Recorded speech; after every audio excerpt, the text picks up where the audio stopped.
Hello दोस्तों, last lecture में हमने बात की थी थर्मोडायनामिक्स से रिलेटेड कुछ इम्पॉर्टेंट टर्म्स की, जैसे कि थर्मोडायनामिक सिस्टम क्या होता है, थर्मोडायनामिक वेरिएबल्स क्या होते हैं और ये थर्मोडायनामिक सिस्टम कितने टाइप्स के हैं। और साथ में ही देखा था कि थर्मोडायनामिक सिस्टम कोई सा भी हो, एक जनरल फार्मूला वर्क डन के लिए एक जनरल फार्मूला डिराइव किया था। और जनरल फार्मूला क्या था जी? In the last lecture, we derived a general formula for the work done. W is equal to कहाँ से कहाँ तक जाना है जी? आपको जाना है V1 to V2 PdV. W is equal to V1 to V2 PdV. ये होता है किए गए कार्य का फॉर्मूला, ठीक है। लेकिन याद रखना, ये निकाय द्वारा किया गया काम है। This is the work done by the system, okay. And अगर work done on the system लेना है तो इट विल बी नेगेटिव, तब ये माइनस हो जाएगा, ऋणात्मक हो जाएगा, ओके। तो हम लोग यहीं से स्टार्ट करेंगे अपनी कहानी। हम अब करने वाले हैं इस लेक्चर में, जो हम लोग करेंगे डिफरेंट प्रोसेसेस के लिए, जो हमने अलग अलग प्रक्रम पढ़ा है, डिफरेंट प्रोसेसेस पढ़ा है, जैसे कि आइसोथर्मल, आइसोबेरिक, आइसोकोरिक, एडियाबेटिक, उनके लिए वर्क डन आज हम लोग फाइंड आउट करेंगे। यानी कि जो भी हमारे पास प्रक्रम है 3-4 प्रकार के, उसके लिए हम लोग कार्य का फॉर्मूला जो है डिराइव करने वाले हैं, ठीक है। तो चलिए नंबर 1 हम लोग ले लेते हैं isothermal process. Isothermal process, work done in isothermal process, okay. Work done समतापी प्रक्रम में किया गया कार्य का हम लोग फॉर्मूला निकालेंगे। समतापी प्रक्रम, समतापी, जहां पे तापमान क्या होगा जी?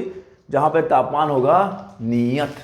तो उसका पहले हम लोग एक इंडिकेटर डायग्राम, एक पीवी डायग्राम बना लेते हैं। सबसे पहले हम लोग उसका एक पीवी डायग्राम बना लेते हैं। तो ठीक है जी, बिल्कुल आगे बढ़ेंगे हम लोग, डरेंगे नहीं। अरे यार, ये हो गया P और ये हो गया V। तो हम लोग को मालूम है, हम लोग जानते हैं, सब खबर है हमको। तो चलिए मान लीजिए कि कोई निकाय है और वो निकाय का गैसीय निकाय ले रहे हैं हम लोग। वही एग्जांपल फिर से ले लेते हैं। कौन सा एग्जांपल? सिलेंडर है, सिलेंडर के अंदर गैस है, पिस्टन लगा हुआ है। मान लो प्रारंभिक जो है उसका दाब कितना है? उसका प्रारंभिक दाब है P1 और उसका आयतन है V1। अब उसमें प्रसार हो रहा है, प्रसार, समतापी प्रसार हो रहा है। जब समतापी प्रसार होगा, जब आइसोथर्मल एक्सपेंशन होता है, तब सिस्टम काम करता है, तब सिस्टम काम करेगा। और ये आप पहुंच गए हो इस 1 वाले स्टेट से कहाँ तक? नंबर 2 तक। नंबर 2 जिसका दाब हो गया है P2 और दाब हो गया है P2। कलर चेंज कर लूँ मैं, ज़रा कलर चेंज कर लूँ। P2 और आयतन हो गया है V2। बहुत ही सिंपल है, बहुत ही सिंपल है। क्या करना है जी आपको? अपने पास एक आइसोथर्मल प्रक्रम है, एक आइसोथर्मल प्रक्रम, आइसोथर्मल प्रोसेस, आइसोथर्मल प्रोसेस की बात कर रहे हैं, जिसको हिंदी में समतापी प्रक्रम कहते हैं। 1 से 2 तक गए हैं। तो यहाँ का दाब P1 V1 है और यहाँ का दाब और आयतन जो है P2 V2 है, सही है। तापमान नियत है जी, तापमान is constant, temperature is constant. अब देखिए, because it is isothermal process and we know isothermal process को देते हैं बॉयल्स लॉ से, PV is equal to K। याद होना चाहिए, 11 में पढ़ा होगा, okay. PV is equal to K, PV is equal to K। Where जहाँ पे भी आप समतापी प्रक्रम की बात करोगे, जहाँ पर भी टेम्परेचर कांस्टेंट होगा, ओके। तो ये इक्वेशन ऑफ स्टेट है आइसोथर्मल प्रोसेस के लिए, ठीक है। अब हम लोग जरा देखें कि वर्क डन का फॉर्मूला क्या होता है। वर्क डन का जो जनरल फॉर्मूला है जी, वर्क डन का जो जनरल फॉर्मूला है वो क्या है? W इज इक्वल टू हो जाता है integration of V1 to V2 PdV, ठीक है। ये चौक है कि पाउडर, समझ में नहीं आता। डुप्लीकेट यार, डुप्लीकेट, सब डुप्लीकेट हैं, लोग भी duplicate. V1 to V2 PdV। तो क्या मैं यहाँ से, चलिए इसको समीकरण नंबर 1 दे दूँ। अच्छा, और ये है क्या, ये तो क्लियर है ना, ये समतापी प्रक्रम के लिए अवस्था समीकरण है, equation of state for isothermal process. ठीक है, तो यहाँ से अगर मैं के का मान निकालूँ, सॉरी के का मान क्यों निकालूंगा, पी का मान रखना है ना, पी का मान अगर निकालता हूँ तो पी का मान क्या जाएगा, के अपन वी आ जाएगा। पी का मान के अपन वी जो जाएंगे आप V1 से लेके V2 तक, लिमिट जो है कहाँ से कहाँ तक है जी, लिमिट है V1 से लेके V2 तक, और इसको dv कर देना है। सही है, तो k तो कांस्टेंट है, कांस्टेंट तो बाहर आ जाएगा बिल्कुल, और ये हो जाएगा 1/v dv, और यहाँ पे आ गया V1 से लेके V2 लिमिट। अब इसका समाकलन क्या होगा, ये तो मुझे नहीं लगता कि मुझे बताने की ज़रूरत है, लेकिन मेरा तो काम है ना यार बताना। 1/v integration of 1/x dx log ex, यानी ये हो जाएगा log e v, और लिमिट है V1 से लेके V2, लिमिट है V1 से लेके V2। सही है, बहुत सही, बहुत सही, बहुत सही। तो आगे बढ़ें। अब देखिए जो W है क्या हो जाता है, W के तो कांस्टेंट है, कांस्टेंट रहने दीजिए आप, log e v upper limit minus lower limit, तो ये हो जाएगा log e v2 minus log e v1। अरे आगे बढ़ जाते हो, क्या है वो डायग्राम का कोई मतलब थोड़ी बचा है। log e v2 minus log e v1, और ये तो हो गया log m minus log n, और जहाँ पे भी log m minus log n है वो है क्या, वो है log e v2 upon v1, ये हो जाएगा। तो अब मैं चाहूँ जरा देखिए, ये है k sorry w is equal to k log e v2 upon v1। k की वैल्यू p भी रख सकते हो, k की वैल्यू p और v रख सकते हो, लेकिन अगर यही इक्वेशन ऑफ स्टेट हम लोग इस प्रोसेस के लिए लगा दें तो है क्या, ये है P1 V1 equal to P2 V2 है। अरे इस समीकरण का मतलब क्या है, इस इक्वेशन ऑफ स्टेट का अर्थ क्या है कि P और V का जो प्रोडक्ट है, P और V का जो गुणनफल है क्या रहेगा, हमेशा कांस्टेंट रहेगा, हमेशा नियत रहेगा। तो PV की वैल्यू यहाँ पे और PV की वैल्यू यहाँ पे सेम है, P1 V1 equal to P2 V2। सही है, नो डाउट। तो मैं k की, अच्छा ये k के इक्वल होगा, ये k के इक्वल होगा, ये उम्मीद करता हूँ कि वो कट नहीं रहा होगा, किसी का भी नहीं कटना चाहिए यार, कटना किसी का भी नहीं चाहिए।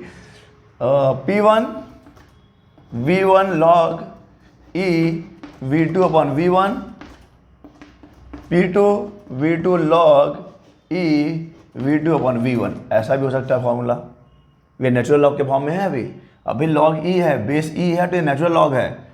अच्छा जी, अब मैं यहाँ से अगर V2 अपॉन V1 की वैल्यू निकाल लूँ, V2 अपॉन V1 क्या मिलेगा, मेरे को मिल जाएगा P1 अपॉन P2। तो जहाँ जहाँ पे V2 अपॉन V1 है वहाँ पे मैं P1 अपॉन P2 भी रख सकता हूँ, और इसमें कोई समस्या नहीं होना चाहिए, बच्चों वाली हरकत नहीं करना आप लोग, V2 अपॉन V1 रख सकते हैं। और अब देखिए ये है नेचुरल लॉग, अगर इसको मैं 10 बेस के लॉग में चेंज कर दूँ, तो अगर मैं इसको 10 बेस के लॉग में चेंज करूँ, किसका इंटू करेंगे, 2.303 लॉग, ओहो लॉग बार में लगाना पहले, P2 V2 या P1 V1 या कुछ भी रख सकते हो जी आप, P2 V2 रखिए, P1 V1 रखिए, लॉग 10 बेस पे V2 अपॉन V1 हो जाएगा। So this is the work done for isothermal process. ये भी है, ये भी है, ये भी है, ये भी है। तो जहाँ भी आइसोथर्मल प्रोसेस की बात होगी, जहाँ भी समतापी प्रक्रम की बात होगी, इसे याद करो, इसे याद करो। ठीक है, याद रखेंगे आप इस फॉर्मूले को, बिल्कुल याद रखना है। चलिए आगे बढ़ते हैं, अपना जो सेकेंड प्रक्रम है जो कि है isobaric. Isobaric, isobaric means constant pressure process, समदाबीय प्रक्रम, समदाबीय प्रक्रम, समदाबीय प्रक्रम। रिकॉर्डिंग ऑन है कि नहीं यार, ऑन है। समदाबीय प्रक्रम, तो ये रहा सके नंबर 2। समदाबीय को बोलेंगे आइसोबेरिक, आइसोबेरिक प्रोसेस, अब मैं प्रोसेस नहीं लिखूंगा, लिख देता हूँ यार, आइसोबेरिक प्रोसेस। ठीक है, आइसोबेरिक प्रोसेस को का आप ग्राफ कैसे बनाओगे? आइसोबेरिक प्रोसेस का ग्राफ आप कैसे बनाओगे? कैसे बनाओगे? चलिए, ये रहा वॉल्यूम, ये रहा प्रेशर, कांस्टेंट प्रेशर है, यानी वॉल्यूम कितना भी चेंज हो जाए, प्रेशर ढीठ है, प्रेशर चेंज नहीं होगा, प्रेशर चेंज नहीं होगा, प्रेशर कांस्टेंट है। यहाँ का प्रेशर भी मान लो P1 है या P है, यहाँ का वॉल्यूम V2 हो जाएगा, this is V1, this is V2, लेकिन प्रेशर क्या है? प्रेशर P है। अरे भाई ये P मैंने बस ये बताने लिखा है कि ये दाब के लिए है, ये जो अक्ष है मैंने वहाँ पे दाब लिया है, और इस अक्ष पे मैंने आयतन लिया है, यहाँ पे वॉल्यूम लिया है, यहाँ पे प्रेशर लिया है। और ये P क्या दिखा रहा है? जो हरा वाला P है, हरा वाला P दिखा रहा है कि हर स्टेट पे प्रेशर सेम है। सही है, कोविड-19 के केस में हर स्टेट, जितने भी स्टेट हैं, जितने भी राज्य हैं, सबके ऊपर दबाव बना हुआ है दोस्त, लेकिन हम लोग उसकी बात नहीं करेंगे, हम लोग इस वाले दाब की बात कर रहे हैं, दाब बल बटा क्षेत्रफल। ठीक है, तो इसके लिए इक्वेशन ऑफ स्टेट क्या होगा? प्रेशर इज कांस्टेंट के लिए, प्रेशर इज कांस्टेंट है, तो यार इसके लिए क्या? इसके लिए सिंपल डायरेक्ट वर्क डन है, पहले ही डिराइव कर चुके हैं। क्या किए हैं? W इक्वल टू क्या डिराइव किया है? Integration of P1 to V2 PdV, यही तो फॉर्मूला होता है कांस्टेंट प्रेशर के लिए। तो कांस्टेंट प्रेशर है तो प्रेशर को बेटा बाहर निकालो, V1 टू V2 करिए, dV करिए, इसका इंटीग्रेशन कितना आएगा? V आएगा, P V2 माइनस V1। अरे तो इसके लिए क्या लोड लेंगे यार हम लोग? चल आप टाइम वेस्ट करवा दिए, इतना अमूल्य समय हम लोग देखें यहाँ पे डेटा बर्बाद करके आए हैं यहाँ पर। इतने में हम लोग पबजी का 1-2-3 किल तो पाई जाते क्या? देखो अपन तो नूब हैं, कभी कभी खेलते हैं। W equal to P V2 minus V1, ये है कांस्टेंट प्रेशर प्रोसेस के लिए, आइसोबेरिक प्रोसेस के लिए ये वर्क डन है। तो फॉर्मूला याद रखना है दोस्त, बिल्कुल ईजी है, लगता ईजी है, लेकिन आपको उसको याद रखना पड़ेगा ना। और जो आप ज्ञान ले रहे हो वो संचित भी होना चाहिए मेमोरी में, तब तो आगे काम आएगा एग्जाम तक। एग्जाम आपका मार्च में होगा। W equal to P2 minus P1 P V2 minus V1। ठीक है, चलिए आगे बढ़ें। आइसोबेरिक हो गया, आइसोकोरिक की बात कर लेते हैं। आइसोकोरिक का तात्पर्य हो जाता है, आइसोकोरिक की बात करें नंबर 3, पिंक दे देता हूं। आइसोकोरिक, आइसोकोरिक कैसा प्रोसेस होगा? आइसोकोरिक प्रोसेस जहाँ पे वॉल्यूम कांस्टेंट होगा जी, जहाँ पे वॉल्यूम कांस्टेंट होगा यानी प्रेशर चेंज हो सकता है।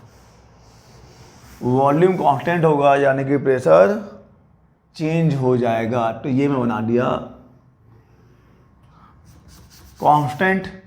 Constant volume process. आप कहीं भी जाइए, इसमें कहीं भी जाइए, आपको वॉल्यूम सेम मिलेगा, लेकिन प्रेशर यहाँ से लेके यहाँ तक चेंज हो गया है। मान लो प्रेशर P1 है, प्रेशर P2 है, और यहाँ पे वॉल्यूम V है। और अब देखो, जब वॉल्यूम चेंज ही नहीं होगा, फॉर्मूला क्या था? फॉर्मूला था, अगर मैं छोटे वर्क डन के लिए देखूँ, dW इक्वल टू PdV था। अरे यार जब dV ही जीरो हो गया, dV जीरो कैसे होगा? There is no change in volume, आयतन में कोई परिवर्तन ही नहीं हो रहा है, आप बोल रहे हो। कांस्टेंट वॉल्यूम का क्या मतलब है? There is no change in volume, आयतन में कोई परिवर्तन नहीं होगा। और जब आयतन में कोई परिवर्तन नहीं होगा तो क्या घंटा काम होगा? तो इस केस में W आपको डायरेक्ट जीरो मिल जाएगा यार। आप इसको ऐसे भी समझ सकते हो यार, जब आपने पिस्टन और सिलेंडर का एग्जांपल लिया है तो पिस्टन ऊपर खींच सकता है, डिस्प्लेसमेंट होता है डेल एक्स या डी एक्स, या टोटल एक्स भी ले सकते हो। अगर पूरी बात करोगे तो स्मॉल के लिए डेल एक्स या डी एक्स लेते हैं। तो यार जब वहाँ पे डिस्प्लेसमेंट ही नहीं होगा तो कहाँ वर्क डन? अरे कहाँ का वर्क डन? ठीक है। तो चलिए, तो आइसोकोरिक प्रोसेस के लिए याद रखिएगा वर्क डन जीरो होता है। आइसोकोरिक प्रोसेस के लिए वर्क डन जीरो होगा जहाँ पर भी आप सम आयतनिक प्रक्रम की बात करोगे, वहाँ पे कार्य का मान जीरो शून्य होगा। शून्य लिखिए, आप वहाँ पे शून्य लिखिए। चलिए एक और बच गया है, तो जहाँ जहाँ चलेगा मेरा साया साथ होगा। चलिए कुछ करिए। Number 4, adiabatic. Adiabatic adiabatic process. Adiabatic process किसको बोलते हैं? डियाबेटिक प्रोसेस। हिंदी में ये दुर्धोष्म प्रक्रम है, लिख दिया जाए रुद्धोष्म, लिख दिया जाए हिंदी में, लिख दिया जाए रुद्धोष्म, रुद्धोष्म प्रक्रम। और किसको बोलते हैं रुद्धोष्म प्रक्रम? जहाँ पर निकाय और परिवेश के बीच में बिल्कुल भी लेना देना नहीं होता। किसका? उष्मा का लेना देना नहीं होता। उष्मा का आदान प्रदान नहीं करेंगे, बाकी जो करना करिए आप, उष्मा का आदान प्रदान नहीं करने दूंगा। ये कहना है किसका? रुद्धोष्म प्रक्रम का, यानी कि एडियाबेटिक प्रोसेस का। एडियाबेटिक प्रोसेस के लिए चलिए इसके लिए वर्कडन निकालें। पहले बना तो लें इसका डायग्राम बना लें, बिल्कुल बना लेते हैं। चलिए, तो पता है आपको कि इसका और डायग्राम भी ऐसा ही बनता है। तो यहाँ के लिए आप देख लो दाब कितना है, आयतन कितना है। यहाँ ही देख लीजिए दाब कितना है, आयतन कितना है। तो इसको तो P1 V1 बोलेंगे। तो ये P1 हो जाएगा, ये P2 हो जाएगा, ये V1 हो जाएगा, ये V2 हो जाएगा। ऐसे प्रसार हो रहा है, प्रसार हो रहा है। ये एक स्टेट, ये 2 स्टेट, अवस्था नंबर 1, अवस्था नंबर 2। अब अगर सबसे पहली बात तो इक्वेशन ऑफ स्टेट इसके लिए क्या होगा? अरे यहाँ पिंक हो जा रहा है। तो equation of state, equation of state क्या होगा इसके लिए?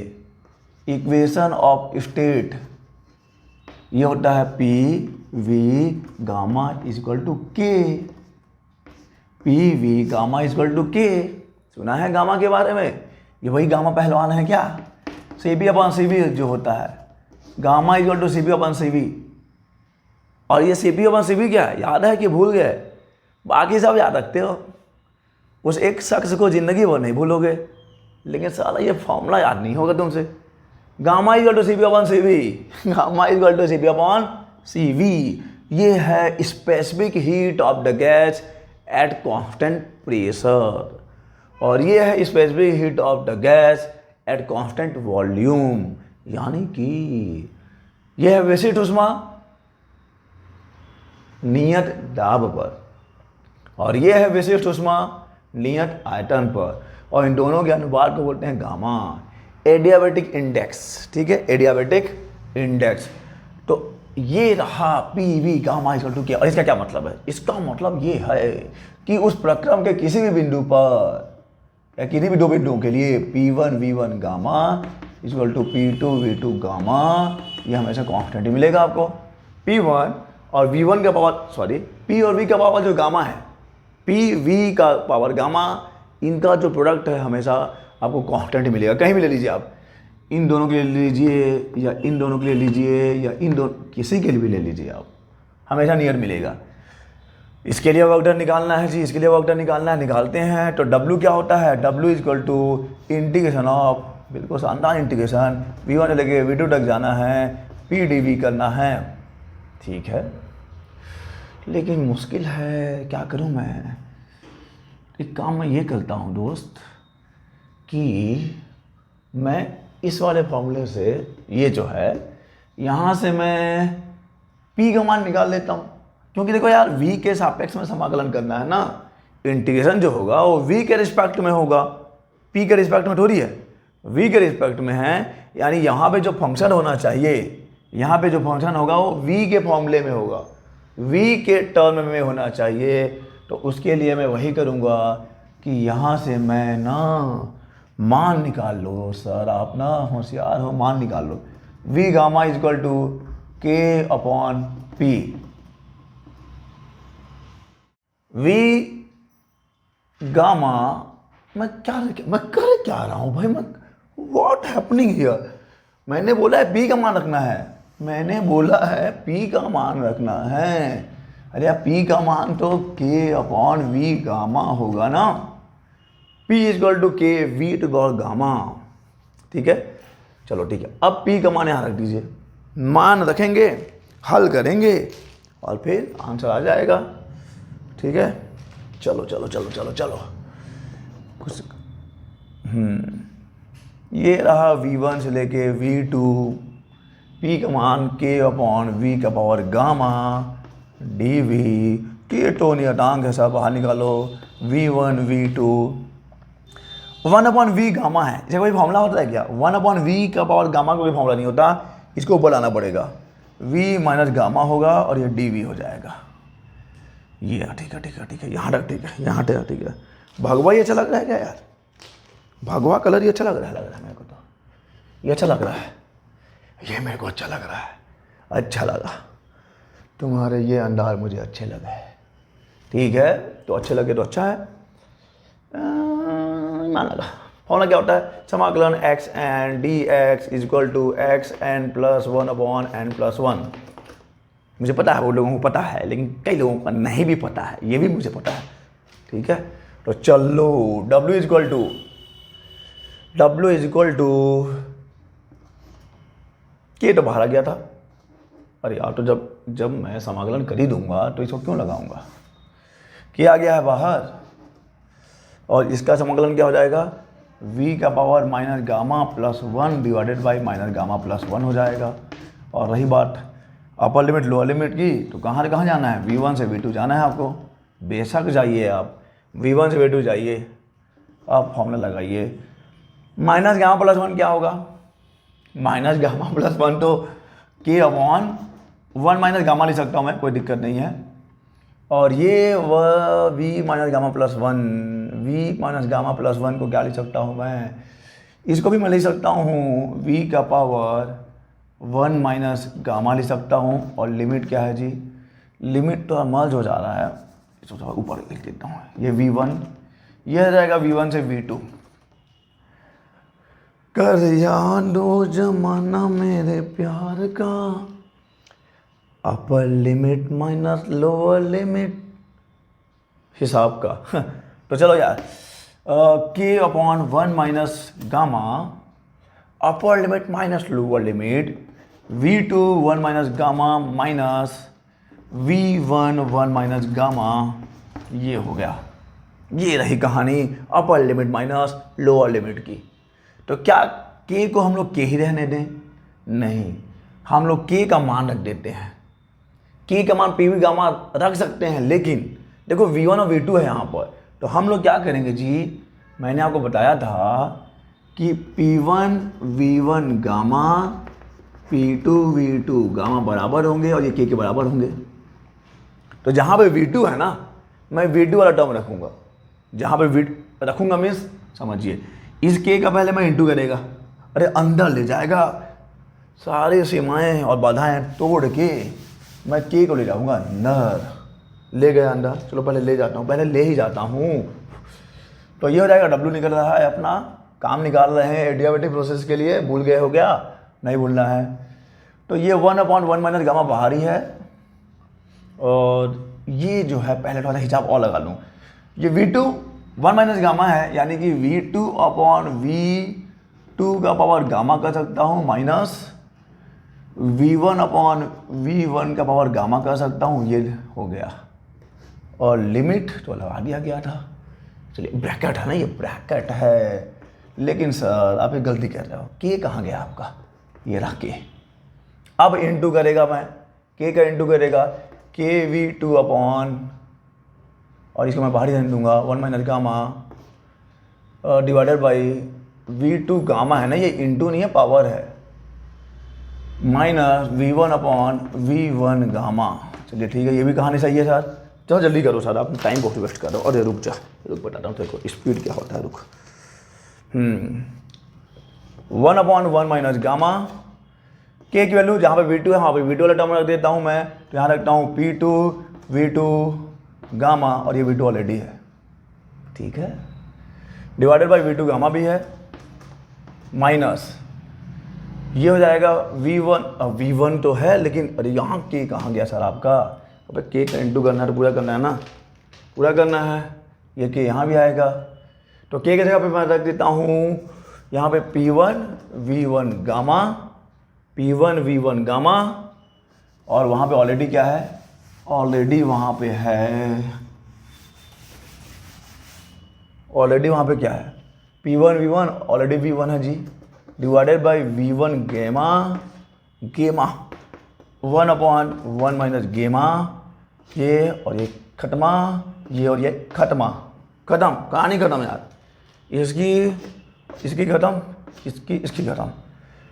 ऐसा ही होता है दोस्त, बहुतों की कहानियाँ अधूरी रह जाती हैं। लेकिन दुखी ना होना। बहुत महान शायर ने कहा कि मोहब्बत अधूरी रह जाए तो खुद पे नाज करना, मोहब्बत अधूरी रह जाए तो खुद पे नाज करना। कहते हैं सच्ची मोहब्बत कभी मुकम्मल नहीं होती। सच्चा है मेरे भाई, तेरा प्यार सच्चा है, मुकम्मल नहीं हुआ तो क्या हुआ। ठीक है, चलो सेंटी कर देते हो आप, पढ़ाते पढ़ाते ना सेंटी मत किया करो। P2V2 माइनस P1V1, सही है। ये W आ गया अब तेरे पास, इसको मैं ले सकता हूँ P2V2 minus P1V1 divided by 1 minus gamma, minus ऊपर नीचे से बाहर निकाल तो बन जाएगा P1V1 minus P2V2 upon gamma minus 1 W। W equal to P1V1 minus P2V2 upon gamma minus 1। बिल्कुल सही है। लेकिन सर ये फॉर्मूला नहीं देखा तो लगता है, लेकिन ना इसे एक कदम आगे का भी जानता हूँ मैं, शायद आप नहीं जानते हो। अबे हम भी जानते हैं क्या होता है। PV इक्वल टू RT होता है, तो 1 लगा देता हूँ, तो P2V2 इक्वल टू RT2 भी हो जाएगा। ले, यही जानता है ना तू। तो W इक्वल टू क्या हो जाएगा, ये हो जाएगा RT1 minus RT2 divided by gamma minus 1। W equal to RT1 minus T2 divided by gamma minus 1। यही तो फॉर्मूला है। ये भी फॉर्मूला याद रखिए आप, ये भी फॉर्मूला याद रखिए। तो ये है कार्य का फॉर्मूला एडियाबेटिक प्रोसेस के लिए, यानी कि रुद्धोष्म प्रक्रम के लिए। तो जितने भी प्रक्रम थे सबका हमने कार्य निकाल लिया है, जितने भी प्रोसेसेस हैं हमने उसका वर्क डन निकाल लिया है। ठीक है, ओह लिख ले बेटा, लिख ले।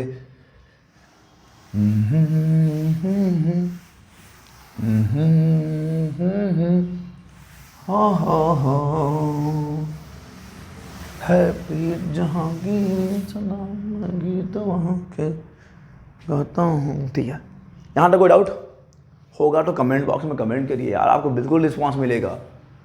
और अगर आप अच्छे से रिस्पांस दोगे तो हम आपके लिए व्हाट्सएप पे एक ग्रुप भी बनाएंगे, जब वहाँ पे आप लाइव इंटरेक्शन कर पाओगे।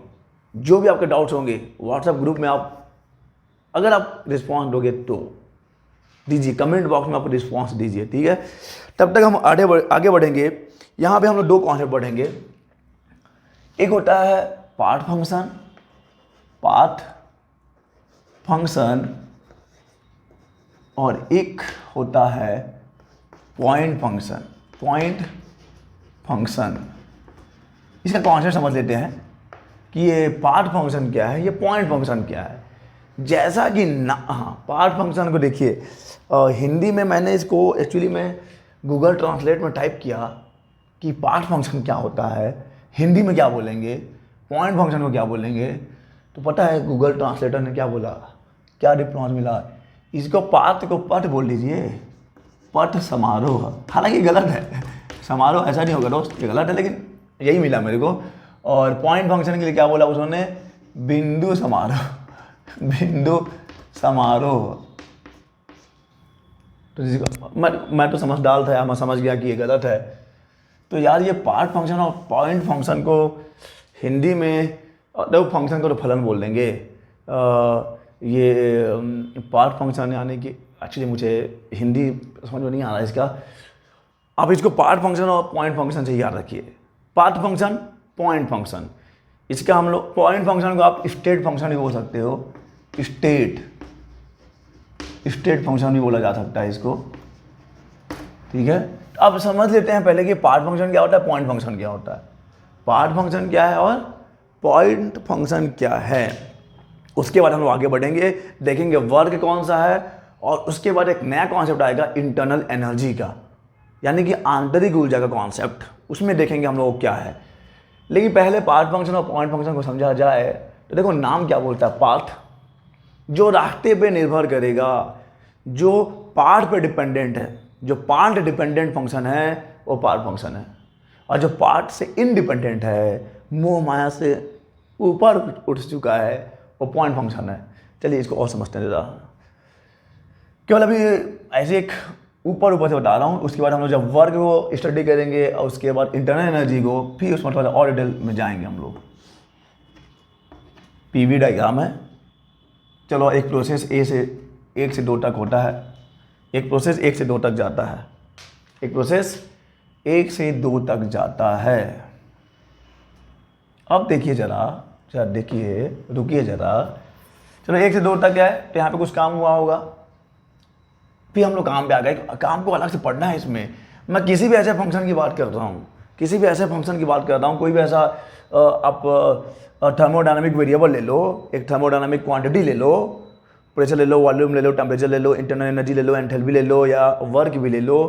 तो ऐसा कोई भी चीज़ हम लोग यहाँ ले लेते हैं, कोई भी फिजिकल थर्मोडायनामिकल क्वांटिटी ले लेते हैं। अगर उसकी वैल्यू इस पार्ट से प्रभावित होती है, यानी कि चलो मैं यहाँ से आ गया, मैं 2 क्वांटिटी लेता हूँ, मैं नाम नहीं ले रहा हूँ, मैं 2 क्वांटिटी लेता हूँ, एक एक्स और एक वाई। ठीक है, पहले मैं एक्स की बात करता हूँ। जब मैं इस रास्ते से जाता हूँ 1 से 2, तो एक्स की वैल्यू मान लो समथिंग कुछ 10 है, मैं मान लेते हैं कि 10 आती है इसकी वैल्यू। और जब मैं इस रास्ते से जाता हूँ तो इसकी वैल्यू 20 हो जाती है, इधर से जाता हूँ तो इसकी वैल्यू मान लो 17 हो जाती है। ठीक है, यानी कि जब अलग अलग रास्ते से जाओगे, मैं जा वही रहा हूँ, मेरा प्रारंभिक बिंदु और अंतिम बिंदु एक ही है, मेरी प्रारंभिक अवस्था और अंतिम अवस्था एक ही है, लेकिन अलग अलग रास्ते से अगर मैं जा रहा हूँ तो ये जो कोई क्वांटिटी होगी इसकी वैल्यू अलग अलग आती है, मेरे को अलग अलग मिलता है ये। यानी कि ये पार्ट पे निर्भर कर रहा है, ये रास्ते पे निर्भर कर रहा है, और जो रास्ते पे निर्भर करेगा, जो पार्ट डिपेंडेंट होगा, उसको आप बोलोगे पार्ट फंक्शन। बिल्कुल आसान।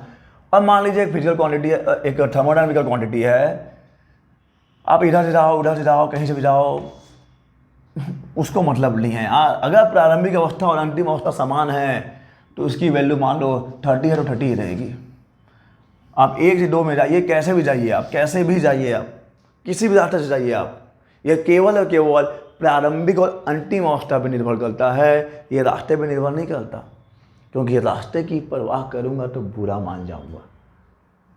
नहीं, ये तो इमरान हाशमी जी का डायलॉग था, रास्ते की परवाह करूँगा तो मंजिल बुरा मान जाएगी। सही है, तो ये वही वाला है, ये वही वाला है भाई। ये जो पॉइंट फंक्शन है ना, ये इमरान हाशमी है, ये बोलता है, क्या बोलता है पॉइंट फंक्शन, कि देख भाई, मेरे को कोई मतलब नहीं है कि रास्ता क्या है, मेरे को मंजिल से मतलब है। प्रारंभ यहाँ से करूँगा, पहुँचना वहाँ है, तू कहीं से भी ले जा मेरे को बस प्रारंभ यहाँ से करना है, पहुँचना यहाँ पे है। तो ये केवल प्रारंभिक और अंतिम अवस्था पर निर्भर करेगा, वो पॉइंट फंक्शन है, और जो रास्ते पर निर्भर करेगा वो पार्ट फंक्शन है। ये आपका एक कॉन्सेप्ट क्लियर हो गया क्या? ये कॉन्सेप्ट आपका क्लियर हो गया क्या कि पॉइंट फंक्शन क्या होता है, पार्ट फंक्शन क्या होता है? एग्जाम में आएगा तो लिख भी लेना। चलिए, अब यहाँ पर है कि work as a part function, work as a part function, work as a path function कि काम जो है ना वो पार्ट फंक्शन है, वो रास्ते पे निर्भर करता है। बिल्कुल करता है।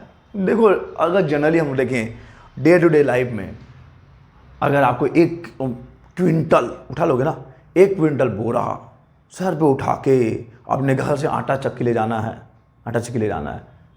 तो आप कौन से चुनोगे? सबसे लॉन्गेस्ट रूट कि सबसे शॉर्टेस्ट रूट? सबसे छोटा वाला भाई। अरे मेहनत कम लगेगा, जल्दी पहुंच जाएंगे। जल्दी क्यों पहुंचोगे? मिलना क्या किसी से? नहीं, काम कम करना पड़ेगा। क्यों? यानी कि वर्क जो है वो पार्ट फंक्शन या रास्ते पर निर्भर करता है। जितना लंबा टूर लोगे उतनी लग जाएगी तुम्हारी। इसलिए तो याद रखना, वर्क क्या है? Work is a part function. थोड़ा इसको प्रूव करते हैं, हम थोड़ा प्रूव कर लेते हैं। ठीक है, चलो ये मैं बना लिया अपना वही किस्सा, वही कहानी है यार। यहाँ ले लिया मैं वॉल्यूम, यहाँ ले लिया मैं दाब। हिंदी मीडियम वाले बच्चे टेंशन ना ले, पार्ट फंक्शन को पट फंक्शन ही बोल लो, पट फलन बोल लो, पॉइंट फंक्शन को बिंदु फलन ही बोल लो, क्या दिक्कत है? पीबी ले लिया है। और अब मैं चलिए एक प्रोसेस की बात करता हूँ। ये मैं अभी कोई भी प्रोसेस जो यहाँ पे है, अभी एक कोई भी सिस्टम है, कोई भी निकाय जिसकी अवस्था भी ये है यार, जिसकी अवस्था भी ये है, और इसको यहाँ से यहाँ तक जाना था, ये पहुँच गया, अरे बहुत आगे चला गया। इतना भी आगे ना जाना ज़िंदगी में कि पीछे कोई ना, बस ये यहाँ आगे चलो, बहुत ही ज़्यादा सांप बना दिया है। चलेगा चलेगा, कोई दिक्कत नहीं, कोई दिक्कत नहीं, कोई दिक्कत नहीं है। तो ये है जी, ए से बी तक आपको जाना है, ये है आपको बी तक जाना है। तो इस रास्ते से कोई जा रहा है, ए से बी तक जा रहा है। मेरी प्रारंभिक अवस्था, चलो आपको शायद समझ में ना आया, अच्छा हो सकता है समझ में ना आया हो, तो मैं क्या करूं, मैं बोलता हूं कि एक अवस्था ए ये है और एक अवस्था बी ये है। ये प्रारंभिक ही अंतिम है, दिस इज प्रारंभिक, दिस इज अंतिम। अब मैं एक, हम 2 3 दोस्त 4 दोस्त जो भी हैं, वो बोलता है यार मैं यहाँ से निकल लेता हूँ, यहाँ पहुँच जाता हूँ।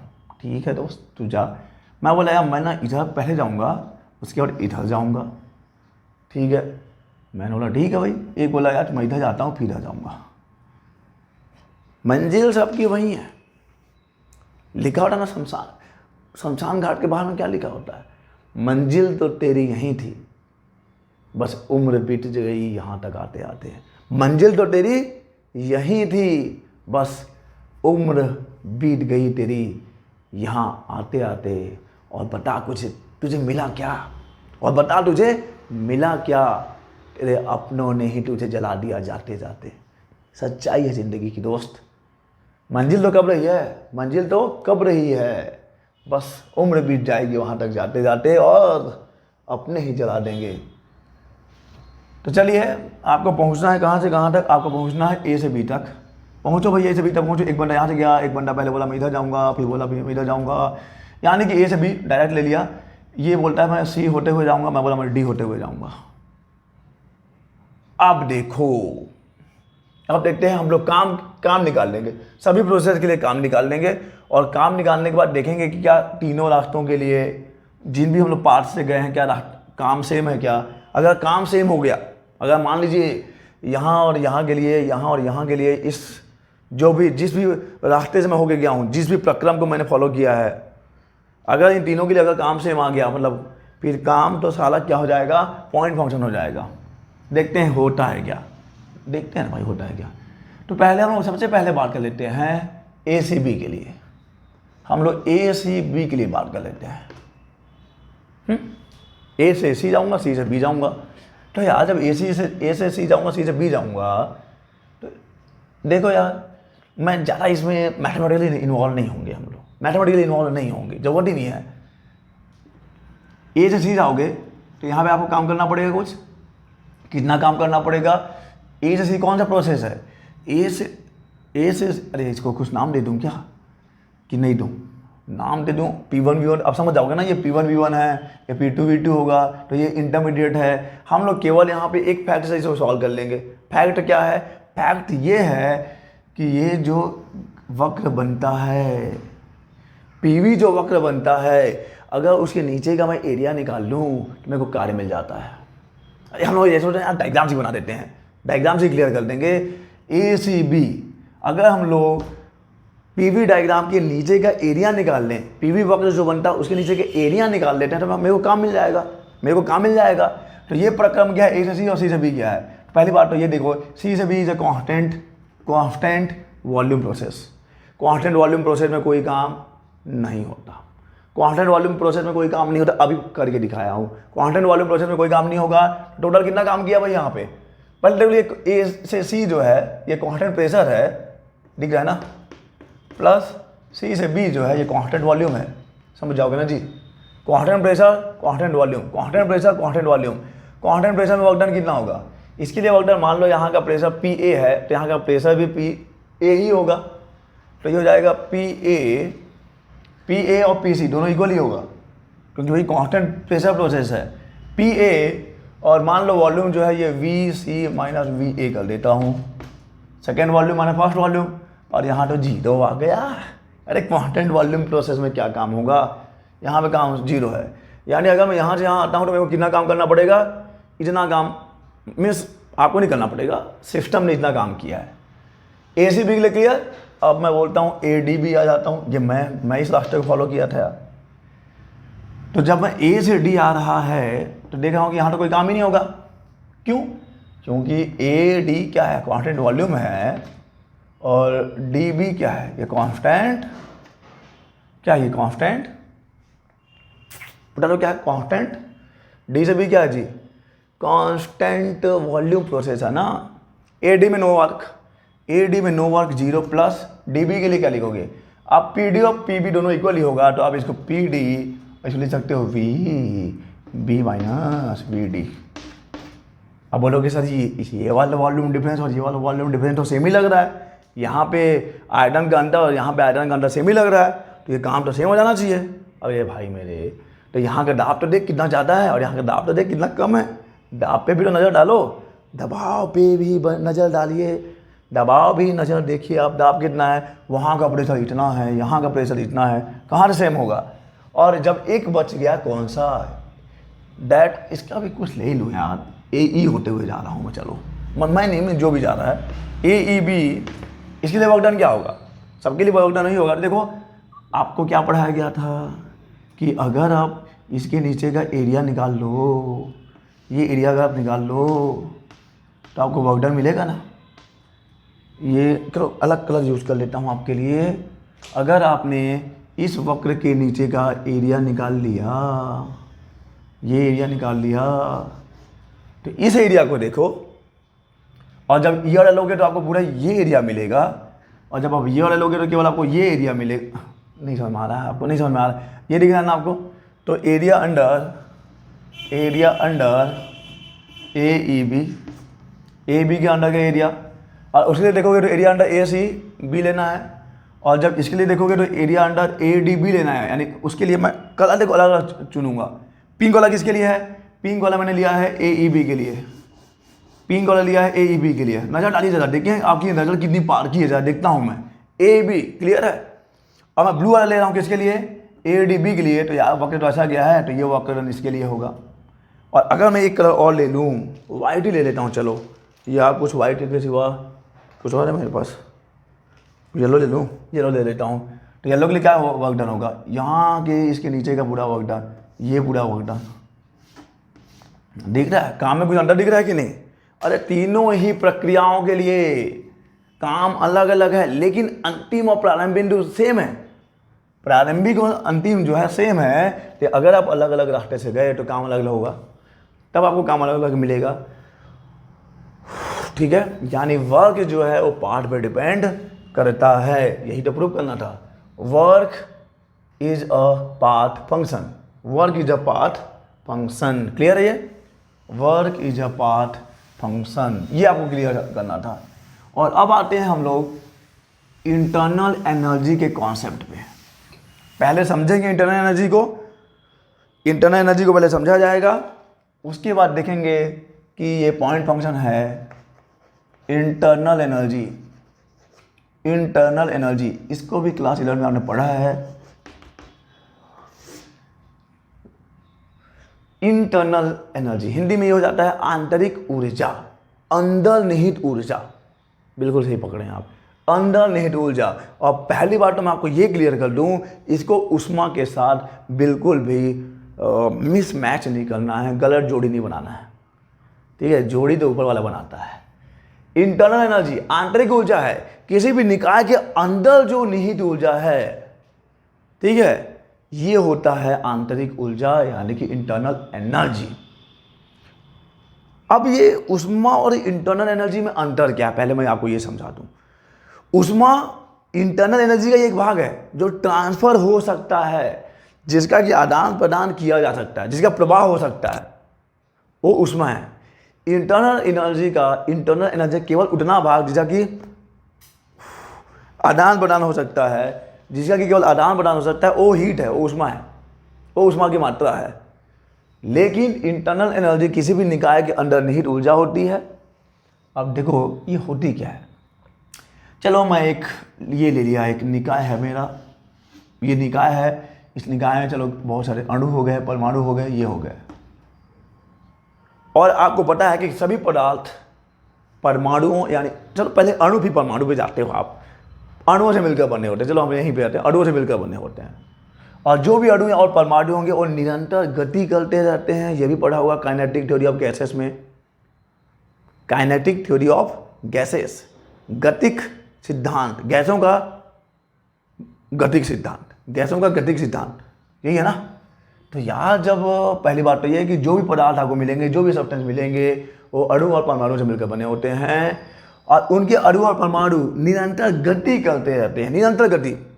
जैसे कि ये दिख रहा है ना, अरे बहुत हलचल है इसके अंदर, बहुत उठल पुठल होगा, अणु परमाणु जो है मजे कर रहे होंगे, टकरा रहे होंगे, लड़ रहे होंगे, मर रहे होंगे, पीट रहे होंगे, जो भी कर रहे होंगे, लेकिन हो रहा है, ठीक है। अगर आप अंदर घुसोगे तो, अगर आप अंदर घुसोगे तो, अगर उतने छोटे हो गए तो इस सिद्धांत तो कम से कम यही कहता है अभी। तो ये रहा आपका निरंतर गति। और ये गति कितने प्रकार की हो सकती है? ये गति हो सकती है 3 प्रकार की। ये ट्रांसलेशनल मोशन हो सकता है, ट्रांसलेशनल मोशन हो सकता है, ट्रांसलेशनल मोशन बताएंगे अभी आपको। रोटेटरी मोशन हो सकता है, रोटेटरी मोशन हो सकता है, और एक और कोई मोशन है यार, कौन सा मोशन है समझ नहीं आ रहा है। ट्रांसलेशन हो गया, रोटेटरी हो गया, और एक और कौन सा मोशन होता है? ऑक्सीलेटरी होता है, या वाइब्रेटरी बोल सकते हो।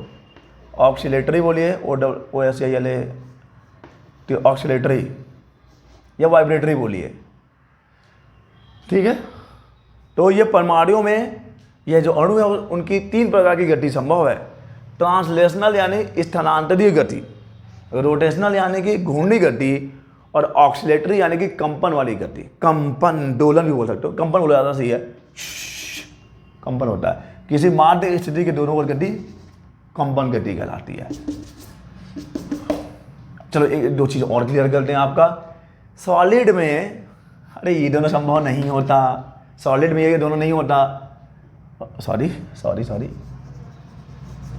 पहले आप दोनों को समझ लो भाई। ट्रांसलेशनल गति क्या होता है पहले ये समझ लीजिए, फिर आपको बताएंगे कि इसमें क्या संभव है, कि इसमें क्या संभव नहीं है।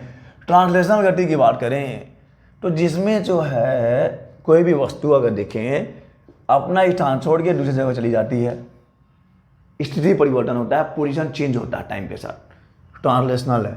रोटेटरी क्या होता है? वस्तु कहीं नहीं जाएगा, बोलेगा मैं वहीं घूमूंगा, वहीं मतलब ये अगर चौक है तो इसका अगर ये ऐसा से हो रहा है तो ये ट्रांसलेशनल है, और अगर ये अपने अक्ष, अपने अंदर से गुजरने वाले अक्ष के परितः घूमे तो ये घूर्णी गति है। देखो ये घूम रहा होगा, मुझे नहीं पता आपको दिख रहा है कि नहीं, लेकिन मैं इसको घुमा रहा हूँ, इसको ऐसे घूर्णी गति बोलते हैं। ये घूर्णी गति होता है, ये ट्रांसलेशनल गति होता है। वाइब्रेटरी क्या होता है या ऑक्सीलेटरी क्या होता है? ये रहेगा कण, कण जो है अपने मार्ग इसी के ऊपर नीचे होगा, बस बंधा हुआ, और डोरी के से बंधा हुआ है समझ लो। मतलब इतना मोह माया है कि छोड़ के जाना चाहता है लेकिन जा नहीं पा रहा है, छोड़ के जाना चाहता है लेकिन जा नहीं पा रहा है, ऊपर नीचे। तो मार्ग स्थिति के दोनों ओर, to and fro motion about the mean position, that is oscillatory, ठीक है। सॉलिड में ट्रांसलेशन नहीं हो सकता। सॉलिड में ट्रांसलेशन कहाँ होगा? सॉलिड के जो अणु परमाणु हैं वो बहुत ही मजबूत आकर्षण बल से जुड़े रहते हैं, बहुत ज़्यादा आकर्षण बल से जुड़े रहते हैं, तो वहाँ पे ये नहीं होता। हम लोग बात यहाँ गैसों की करते हैं। गैसों में ट्रांसलेशन भी हो सकता है, रोटेटरी भी हो सकता है, और ऑक्सीलेटरी भी हो सकता है। तो उतना डिटेल में भी फिलहाल नहीं जाना, वो 11 में आप बेसिक पढ़ चुके हो। ट्रांसलेशनल, रोटेटरी, ऑक्सीलेटरी 3 टाइप का मोशन होता है, और मोशन की वजह से जो एनर्जी होती है, गति के कारण जो ऊर्जा है वो गतिज ऊर्जा है, वो काइनेटिक एनर्जी है। यानी कि जो भी पदार्थ है उनके जो परमाणु हैं उनके पास क्या है बच्चा?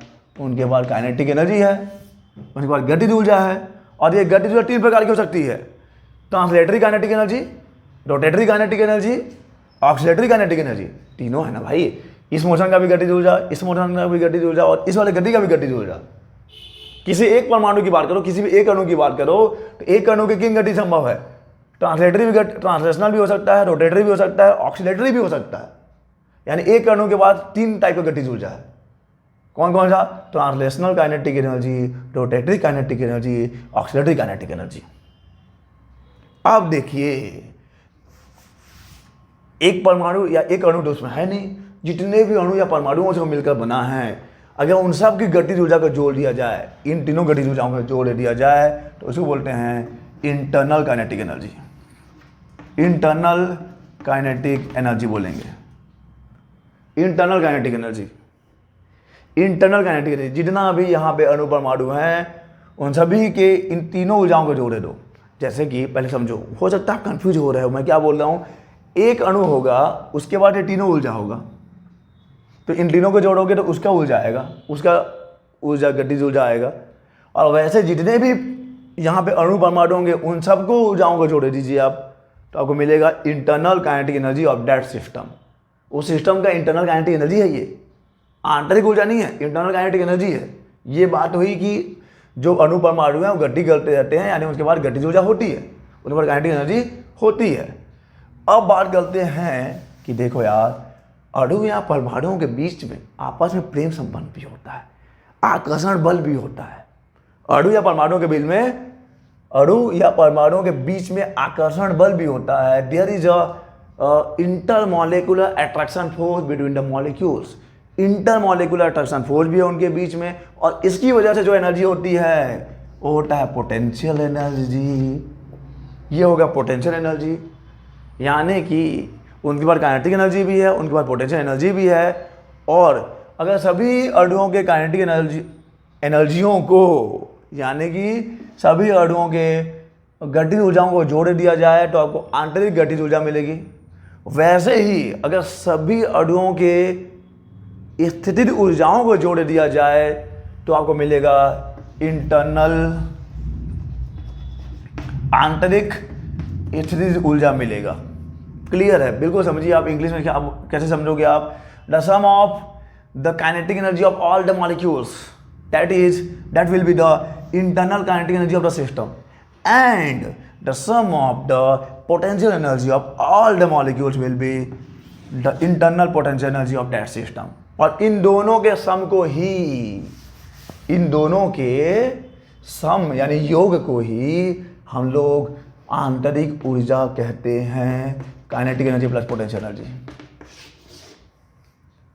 सभी मॉलिक्यूल का एक कमेंट नहीं करना है। U = KE + PE, ठीक है।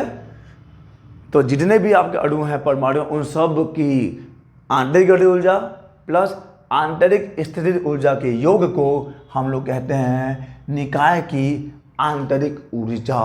The sum of internal kinetic energy of all the molecules plus, sum तो बोल ही दिया था, plus internal potential energy of all the molecule, that is known as internal energy of the system.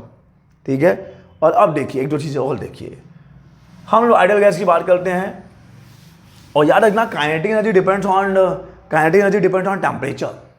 Kinetic energy depends on temperature increase करोगे kinetic energy बढ़ जाएगी, kinetic energy बढ़ जाएगी तो इंटरनल काइनेटिक एनर्जी भी बढ़ जाएगी, और इंटरनल काइनेटिक एनर्जी बढ़ेगी तो आंतरिक ऊर्जा भी बढ़ जाएगा। यही तो है, जब किसी सिस्टम को आप हीट करोगे तो उसका आंतरिक ऊर्जा बढ़ेगा, जब किसी सिस्टम को आप हीट करोगे तो उसका इंटरनल एनर्जी बढ़ेगा, क्योंकि इंटरनल काइनेटिक एनर्जी बढ़ जा रहा है। जब किसी भी निकाय को आप गर्म करोगे यानी उसका तापमान बढ़ेगा, तापमान बढ़ने से उसकी आंतरिक गतिज ऊर्जा भी बढ़ेगी, क्योंकि आंतरिक गतिज ऊर्जा तापमान पे ही निर्भर करती है। क्लियर है? पोटेंशियल एनर्जी जो है, जो स्थितिज ऊर्जा है, वो मॉलिक्यूल के डिस्टेंस पर निर्भर करती है, मॉलिक्यूल के डिस्टेंस पर निर्भर करती है। और जब हम लोग परफेक्ट गैस या आइडियल गैस की बात करते हैं, याद रखिए, जब हम लोग परफेक्ट गैस या आइडियल गैस की बात करते हैं तो इसके परमाणुओं के बीच में, इसके अणुओं के बीच में कोई भी अंतः आणविक आकर्षण बल नहीं होता। बिल्कुल सही सुन रहे हो आप। जिस परफेक्ट गैस या आइडियल गैस की हम लोग परिकल्पना करते हैं उसके अणुओं या परमाणुओं के बीच में कोई आकर्षण बल नहीं होता। There is no intermolecular attraction force between the molecules of an ideal gas. और जब वहाँ पे इंटरमॉलिक्यूलर अट्रैक्शन फोर्स नहीं है, मीन्स वहाँ पे क्या नहीं है, इनके बीच में कोई पोटेंशियल एनर्जी नहीं है। समझने वाली चीज़ है, पूरा लॉजिक समझा रहा हूँ बेटा, पूरा एक चीज़ समझा रहा हूँ। इंटरमॉलिक्यूलर अट्रैक्शन फोर्स नहीं है तो कोई पोटेंशियल एनर्जी नहीं होगा, इंटरनल पोटेंशियल एनर्जी नहीं होगा। यानी कि जो आइडियल गैस है, आइडियल गैस जो है उसका इंटरनल एनर्जी केवल काइनेटिक एनर्जी तो होता है। यानी जो आइडियल गैस है उसका इंटरनल एनर्जी केवल इंटरनल काइनेटिक एनर्जी है, और इंटरनल काइनेटिक एनर्जी केवल डिपेंड्स ऑन टेम्परेचर। जो आंतरिक गतिज ऊर्जा है वो केवल टेम्परेचर, तापमान पर निर्भर करती है। इसलिए आप बोलते हो, कहीं कहीं आपको बुक में लिखा हुआ मिलेगा, आप पढ़ोगे किसी डेरिवेशन में, क्या कि आइडियल गैस की आंतरिक ऊर्जा केवल और केवल तापमान पर निर्भर करती है, केवल और केवल तापमान पर निर्भर करती है। ठीक है, तो आई होप ये आपको पॉइंट क्लियर है। तो ये रहा कॉन्सेप्ट इंटरनल एनर्जी का। ठीक है, अभी मैंने आपको नहीं बताया है उसको हमने फर्स्ट लॉ ऑफ थर्मोडायनामिक में ही पढ़ेंगे कि जब किसी निकाय को ऊष्मा देंगे तो पूरा का पूरा ऊष्मा वर्क में नहीं बदलेगा, पूरा का पूरा ऊष्मा कार्य में परिवर्तित नहीं होगा, पूरा का पूरा हीट वर्क में ट्रांसफर नहीं होगा, वहाँ पे चेंज इन इंटरनल एनर्जी भी होता है। ये पहले प्रथम नियम ऊष्मागतिकी के प्रथम नियम में पढ़ना है आपको, जो नेक्स्ट लेक्चर में हम लोग पढ़ेंगे। अभी हम लोग ये देख लेते हैं लास्ट टॉपिक आज का, जो इंटरनल एनर्जी है। मैं शॉर्ट में ही बता दूं यार इसको। Internal energy is a point function. याद रखिए, ये याद रखिए आप, internal energy is a point function. Internal energy is a point function. चलो मान लो ये रहा मेरा, तू मेरा हम सफर, ये 1 से लेकर 2 तक जाना है। मैं ऐसे भी जा सकता हूँ, मैं ऐसे भी जा सकता हूँ, मेरी मर्जी में कहीं भी जाऊँ, मैं ऐसे भी जाऊँ, मैं ऐसे भी जाऊँ। अभी मैं बताया था, अभी मैं आपको बताया हूँ कि अलग अलग अगर पार्ट से जाओगे, अलग अलग रास्ते से जाओगे तो काम अलग अलग करना पड़ेगा, काम अलग अलग करना पड़ेगा। और जब मैं एक रिलेशन यहाँ लिख रहा हूँ, मैं यहाँ पे एक रिलेशन लिख रहा हूँ जो एक्चुअली में प्रथम नियम है, इसमें हम लोग चर्चा नहीं करेंगे। Del Q is equal to D U plus del W, यानी कि डी यू जो चेंज इन इंटरनल एनर्जी है और del Q minus del W है। ये प्रथम नियम ही है, ऊष्मागतिकी के प्रथम नियम है। अगर आपने पढ़ा तो आपको याद होगा। मैं भी यहाँ पे नहीं समझा रहा हूँ कि क्या क्या हो रहा है, बस मैं आपको ये समझा रहा हूँ कि इंटरनल एनर्जी पॉइंट फंक्शन कैसे है, इंटरनल एनर्जी पॉइंट फंक्शन कैसे है। देखिए, internal energy is a point function.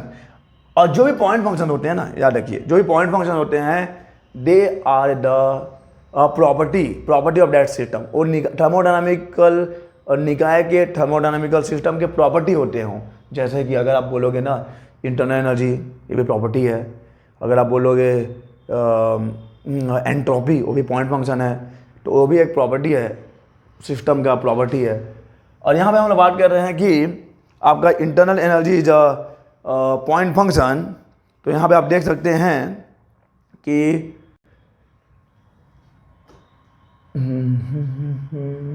D U जो है del Q minus del W होगा, D U is equal to del Q minus del W होगा। तो आप इस वाले प्रक्रम के लिए लीजिए, इस प्रक्रम के लिए लीजिए, इस प्रक्रम के लिए लीजिए, या इसके लिए लीजिए, या इसके लिए लीजिए। मान लो चलो मैं इसके लिए लेता हूँ, मैंने यहाँ पे Q1 हीट अप्लाई किया है, मेरे को W1 काम मिला है। चलो मैं इसके लिए ले लेता हूँ, मैंने यहाँ Q2 हीट दिया है, Q2 उसमें सप्लाई की है, मेरे को W2 काम मिला है। तो सभी प्रोसेस के लिए del Q minus del W नियत ही आएगा। सभी प्रोसेस के लिए डेल क्यू, इसको आप चाहो तो पूरे प्रक्रम के लिए लिखना चाहो तो आप ऐसे Q1 माइनस W1 लिख सकते हो, या फिर सेकंड वाले के लिए Q2 माइनस W2 लिख सकते हो। ये वही है, ये स्मॉल के लिए, अल्प के लिए है, और ये पूरे प्रक्रम के लिए है। Q1 minus W1, Q2 minus W1, ये क्या मिलेगा आपको, ये दोनों इक्वल मिलेंगे, यानी ये कांस्टेंट मिलेगा आपको, कांस्टेंट मिलेगा किन्हीं भी दो अवस्थाओं के लिए। ये नहीं कि अवस्था आपने चेंज कर लिया बोले चल देखो अलग अलग मिल रहा है, नहीं। अंतिम अवस्था और प्रारंभिक अवस्था का समान है। अंतिम ये है, अंतिम अवस्था और प्रारंभिक अवस्था का समान है। तो वहाँ पे आप कोई सा भी पाठ ले लो, कोई सा भी रास्ता ले लो, दिया गया ऊष्मा और कार्य का जो अंतर है, दिया गया ऊष्मा और कार्य का जो अंतर है, it means the heat supplied and the work done, दोनों का डिफरेंस हमेशा कांस्टेंट ही आएगा। और कांस्टेंट एक्चुअली में वो होता क्या है, उसको आप डी यू बोलते हो, या चेंज इन इंटरनल एनर्जी बोलते हो, आंतरिक ऊर्जा में परिवर्तन बोलते हो। तो आंतरिक ऊर्जा में परिवर्तन हमेशा नियत ही रहता है। किन्हीं भी दो अवस्थाओं के लिए आंतरिक ऊर्जा में परिवर्तन नियत ही रहेगा। इसीलिए हम लोग बोलेंगे internal energy is a state और पॉइंट फंक्शन। तो ये दो चीज़ें याद रखनी है, work is a part function and internal energy is a point function. Okay, so I hope कि जो भी यहाँ पे आज डिस्कस किया है आपको क्लियर हुआ होगा। अगर आपको कोई भी डाउट है तो प्लीज़ कमेंट बॉक्स में कमेंट करिए, डेफिनेटली आई विल रिस्पॉन्ड, बेशक मैं आपको रिस्पॉन्ड करूँगा। ओके, एंड नेक्स्ट टॉपिक हम लोग का रहेगा, जो नेक्स्ट लेक्चर, उसमें पढ़ेंगे हम लोग first law of thermodynamic and application of first law of thermodynamic, and साथ में ही इसका लिमिटेशंस भी देख लेंगे। तो नेक्स्ट टॉपिक हमारा फर्स्ट लॉ ऑफ थर्मोडायनामिक पे ही रहने वाला है। तो चलिए यार, फिर मैं एक बात बोलता हूँ कि अगर आपको ये वीडियो लेक्चर पसंद आ रहा है, अगर आप इसको सही में लाइक कर रहे हो, बिल्कुल ही बनाइए बता रहा हूँ मैं, अगर लाइक कर आपको अच्छा लग रहा है तो लाइक करिए, कमेंट करिए, शेयर करिए। और प्लीज़ सब्सक्राइब भी कर दो चैनल को अगर अच्छा लग रहा है तो, नहीं लग रहा तो वो बेशक आप ना करना आपका हक है। ठीक है, तो चलिए तब तक के लिए हम आपको बोलेंगे अलविदा।